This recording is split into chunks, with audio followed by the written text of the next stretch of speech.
திருப்பி அனுப்புகிறார். He immediately repented from his sin. உடனடியாக அந்த இடத்துல நம்ம பார்க்கும்போது தாவீது நாத்தான்வேல் சொன்ன உடனே தன்னுடைய பாவத்திலிருந்து அவர் மனம் திரும்பி மனக்கசந்து அழுகிறவனாக காணப்படுகிறார். David said, I sinned against the Lord. நான் தேவனுக்கு விரோதமாக பாவம் செய்தேன் என்று சொல்கிறான். Hallelujah. Hallelujah. We also see another man named King Manasseh. நாம் இன்னொரு மனிதனை பார்க்கும்போது மனாசே ராஜாவை நாம் பார்க்கிறோம். He was a king who did wicked things. அந்த ராஜா, அந்த மனாசே ராஜா அநேக பாவமான காரியங்களை தேவனுக்கு விரோதமாக செய்கிறவனாக இருந்தான். And God allowed him to be taken as captive. அவன் ஒரு கட்டத்திலே சிறைபிடிக்கப்பட்டவனாக வேறொரு நாட்டுக்கு செல்லப்படுகிறான். And in during this captivity, he repented from his sin.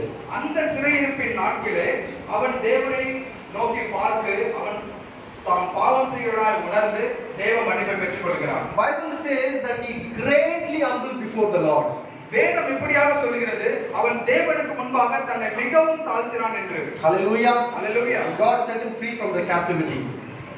அப்பொழுது என்ன நடக்கிறது? தேவன் அவரை தன்னுடைய சிறை